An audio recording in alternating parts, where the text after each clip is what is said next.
May I say it's great to be here, but can I have the Fat Boy Slim intro next time, please? And definitely not Nutbush. Look, it is great to be here. And scary fact number one, the first Esri conference I actually remember part of was 30 years ago. So I've been around a while, and I just want to say that the thing that's really held true in that time is the outlook that spatial information and the people who work with it have a major role and a major impact in society. And that's continued, that one has played out, and we're still just scratching the surface of the iceberg. My job here today is to tell you a little bit about Geoscience Australia's role in helping the Australian Transport Safety Bureau in the search for MH370.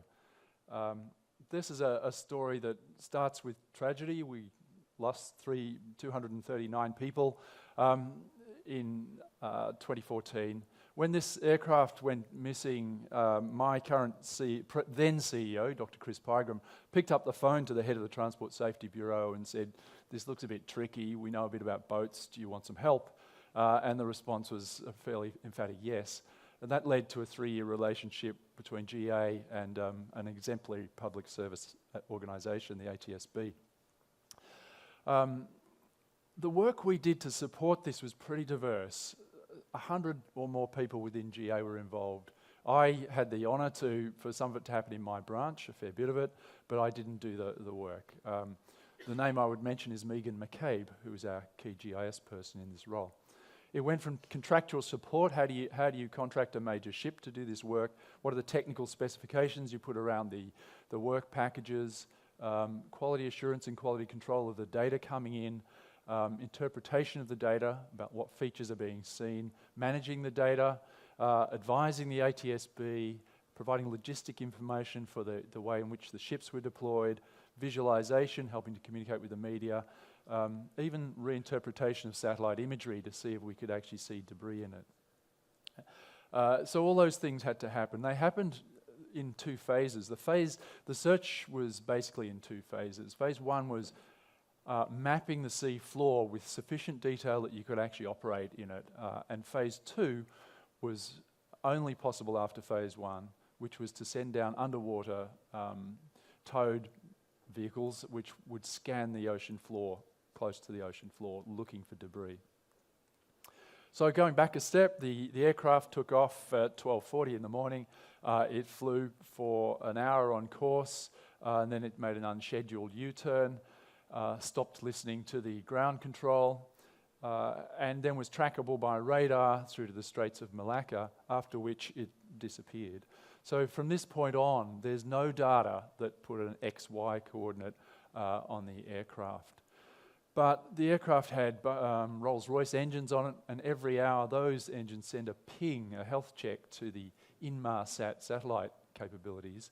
And by very cleverly working through that data, it's possible to work out how far away the aircraft engine was from the satellite at a particular point in time.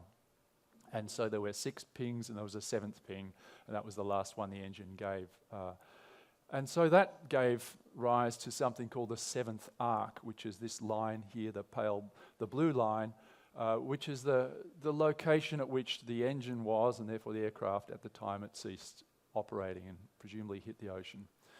A search ensued, of course, 52 days, 36 vessels, 35 aircraft looking for debris, looking for the black box, hoping for survivors, and all that was without its success, obviously. So then we moved into a refinement of that arc. So a reanalysis of the data from the aircraft, and a bunch of scenarios around if the aircraft went certain directions, went at certain speeds, given the total amount of fuel on board, where might it have ended up on the 7th arc? And so that defined, if you like, the haystack in which the needle lies. And that's a 1.2 million square kilometre area. Australia, for context, is 7.6 million square kilometres. It could have landed anywhere in that space. It's also conveniently 2,000 kilometres offshore in some of the roughest ocean in the world. We had no illusions as to how difficult this is. There was an aircraft in 2009 that took off from South America, an Air France flight that went down in the Atlantic. They knew exactly where that hit the ground, hit the ocean, and went looking for it straight away. It took 2 years to find it. So this was always going to be an extraordinarily difficult task. The Tripartite Joint Operations Committee, which is Australia, China and Malaysia, worked out that the priority area to look was this 60,000 square kilometre area within the possible sites, and that the phase one of the search should start there. So phase one is about mapping the ocean with sufficient accuracy to be able to put an underwater vessel in there. And this is the previous bathymetry of the ocean. It goes from about 2,000 metres down to about 6,000. That's actually inferred by satellites. The satellites don't see the bottom of the ocean, they see the top of the ocean, and based on how that varies, you can infer what might be beneath it. It's not very accurate.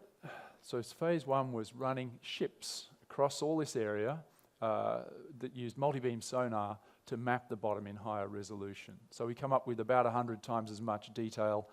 The increase in vertical accuracy, there were places where that changed by 2,000 metres, 2 kilometres in vertical depth in terms of accuracy. So this detected features that nobody knew existed before. And geologically, it's incredibly interesting. Oh, one button. Over the period of the 2 years, phase one mapped all this data. So we started with the 60,000 square kilometres, ended up capturing 300,000 square kilometres of data in the search area. But two really other important things happened that actually flick back to one of the earlier speakers.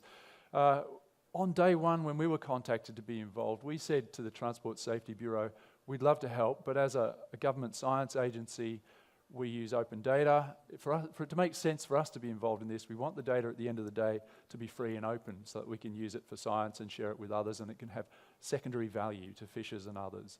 And they came to the party on that and agreed to negotiate that with the other countries, and at the end, when the search was over, we'd be able to release the data. So that was a major step for us and completely not what you'd expect as a default. The other thing we did was indicate that a lot of time in here is actually transit. So all these are the ships going to and from the search site. So why not turn on the multi-beam systems whilst you're doing that, and let's take a different path each time. And that actually captured 400,000 square kilometres of data. And again, that was that's a good idea. Didn't think of doing that. So we changed the culture in the way these things are done, and I'll come back to that a bit later, and ended up with a very large data set of the ocean floor that's never been mapped before. What that phase one indicated was that there's some really significant issues for phase two in terms of underwater seamounts that are 1 kilometre tall, fractures that have a 900-metre wall inside of them, very rough terrain, things that are really interesting to geologists, but not so good if you're trying to tow a towfish 100 metres above the ocean floor and find debris that may be lying in a crevasse. So this really highlighted the challenges that faced phase two. We also did, this is a little bit of an aside, as well as mapping the depth, we looked at the backscatter intensity. That's the backscatter from the multi-beam and how intense it is, and looked for anomalies in that might occur, might be identifiable or correspond to wrecks or other debris fields. But that wasn't really of sufficient resolution from the sea surface to pick up anomalies. So phase two was where the real game was, which is actually towing an underwater towed vehicle, if you like, about 100 metres from the ocean floor. On a cable, which is about 9 kilometres long or 10 kilometres long, in water that's 2,000 metres deep in the shallow parts and 6,000 in the deep parts. So this is the reason that you need to know whether or not there's a seamount or a cliff coming up, because steering that thing and get it to respond in a reasonable amount of time is, as you can imagine, not that easy to do. They only crashed it once into a muddy sea mountain, we think, and they recovered it. So Phase 1 was very, very effective in that sense. We then moved on to Phase 2. Phase 2 was big ships out. There were 6 ships used in this search altogether, sometimes 3 at a time. They were mostly Fugaro ships. They were out in some of the roughest waters in the world. I don't know what a 24-metre swell looks like, but it's probably pretty scary. These are shipping containers in the bottom of this hold here, and the wave has just broken over the side. It's probably not a good place to be hanging out. There's probably not too many photos of the 24-metre swell either, for various reasons. So this was an epic undertaking. People in Fugaro, there was 100 people or more in Fugaro working on this, and everybody bonded to the task. What this towfish were doing was scanning the bottom and producing data that looked like this, and they were tested. So 4 test targets were built and then put in the water off Perth, and before the deployment, each tow vehicle was tested to make sure it could pick up every one of these from a 1 kilometre distance. And so that was the pass-fail for the suitability of the equipment. And then the various vessels were deployed. So we're getting now into a point where we'll talk about the logistics, and this map kind of indicates that there's a fair bit going on in terms of different vessels doing different things at different times. And I'll talk a little bit about how the GIS work that Megan did particularly supported that logistical effort. And through time, the search area kind of matured from up here down to here, and that had to be adapted to. So as data were captured in these swaths, those came in, possibly 2 ships working a day, possibly 6 gigabytes of data per day. The first thing that had to do was somebody had to look at it, identify the footprint. That became part of the statistics about how much was covered. It became part of how much work was done that the contractors got paid for, and it had to be quality assured. Then in the quality assurance, an expert person went forward and looked at every path to see that there weren't gaps between the passes, and then to pick out these gaps where the data weren't very good, because in these cases it's on the downhill side of an occlusion of some form. The great thing about working with different communities is they have different terms. So the Transport Safety Bureaus came up with the term that these are data holidays. In the US, that's a data vacation, people, but data holidays is where the data have just gone on holiday, so they're not there. And they agreed very early on that these had to be revisited. The team picked up 23,000 data holidays that had to be retracked at some stage later. The second task as the data came in was to actually look for anomalies. So whether an anomaly that looked particularly outstanding might be something like this, which would immediately be investigated as a potential debris site. So here we have one site, and obviously it stands out. Whoops, wrong button. And a closer inspection by an autonomous underwater vehicle that's taking images reveals that to be a shipwreck site. So a different image of the same thing. Obviously an anchor, that's what it looked like in the side scan. That's what it looked like as you took a high resolution image of it. The great thing about this was these were uncharted shipwrecks, and when we saw the first of these, we were just sort of overjoyed, like, if we can pick that up, we're not likely to be missing aircraft wreckage. So it gave a lot of confidence that the methodology was going to be effective. If the wreck's there, we would have seen it. Then you come to the logistics of how do you visit 650 anomalies and actually investigate them all. So interestingly and surprisingly, and this sort of blew the socks off the transport safety guys, you can use things like Esri GIS to do network analysis and work out a cost path and the most efficient way to get through that lot of work.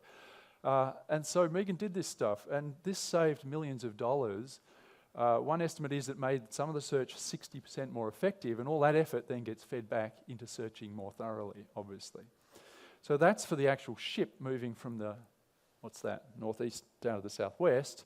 And then in each of those sites, each of those little red dots, so each of those red dots is a search point.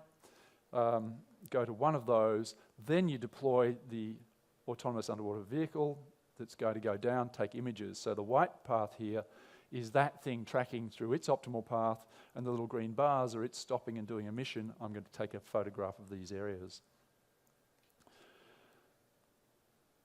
So you get a sense that the spatial analysis part of this was really crucial. From the vessels generating incoming data that had to be landed and managed, through to assessing how much area had been covered, working out the quality of those things, paying, reporting on the statistics, producing large-scale maps for the media, accepting invoices from the contractors. That all then got fed back to the search operations team, wherever they are. My light's gone out. And then that went back to vessel tasking. So this is a really vital part of the operation. Throughout all that, captured a ridiculous amount of data. So 700, start off with the actual shipboard search in the target area, nearly 300,000 square kilometres, another 430,000 square kilometres of transit data, then the detailed underwater survey of 120,000 square kilometres.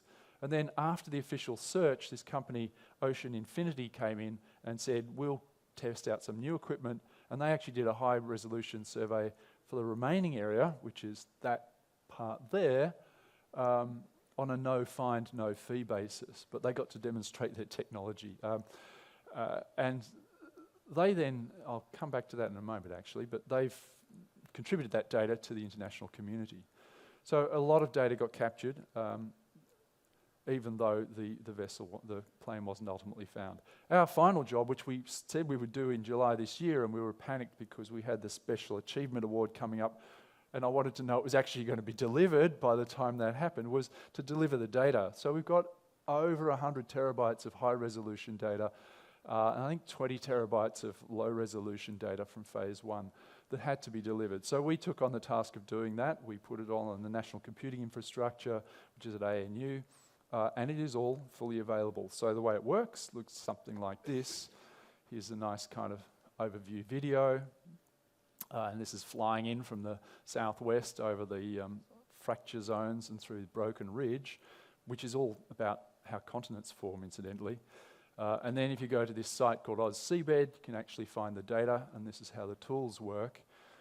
There's a map tool where you can zoom in and identify the project, and then it's a sort of clip and ship type option. You can actually access the raw data files or process data files which are as grids. There's depth grids, there's backscatter grids, and they're broken down according to instrument and device and so forth. So here's how it works. Someone goes in, puts in their email, download sends a link, which I think you click on, and then it pulls down the data. But going one step further than just pulling down the gridded data, which is what people are used to in this space, is this visualization, which we can actually provide and visualize the point data. So here we're looking at point clouds, the individual bathymetric sounding points, and we're making those available. And that's, again, setting an expectation with the community and another level of information delivery, which we think is important, but it takes the community beyond delivering gridded data, providing everybody access to the raw data. So there's a report on this, the final investigation report of the Transport Safety Bureau, as well as other detailed reports, hundreds of pages on how did they refine the search area and so forth. It's a completely open process. We put up a story map, which I think was the reason we got the SAG award. It was one of the most popular story maps last year, and it was fantastic for communicating with the public, the media, and stakeholders about the whole story of the search, and it's available in there. But the bottom right-hand thing is there's a story behind this too. So Ocean Infinity, we've contributed all our data publicly. Ocean Infinity have also contributed their data to something called Seabed 2030, an attempt to an ambition to map the world's oceans by 2030, supported by the Nippon Foundation. So that's now available. But the community in general is really stepping up to this idea of open data and contributing to this concerted effort. So now we have Fugaro, we were talking to them yesterday, in Canberra. They are now providing, when they do go from one place to another, their transit data, they captured transit data, which they didn't do before. And then they're feeding their transit data into this shared effort as well. So we're changing the community and we're pushing open data, and that's going to enable all sorts of valuable things in the ocean. And I guess many of us start off spatial careers on land, but what I want to say is have a look at seabed mapping, look to the oceans. There's a lot going to happen offshore in the future. Whether people are catching fish or laying cables or caring about where your territorial boundaries are, a lot of information is incredibly important in the ocean realms.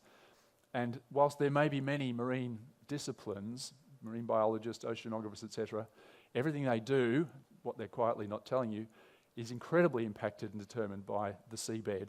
Knowing how deep it is, how rough it is, and how hard it is actually a determining factor on many processes. And that's a spatial problem. So I hope that more spatial people will be getting into the marine realm in future. Thank you very much. And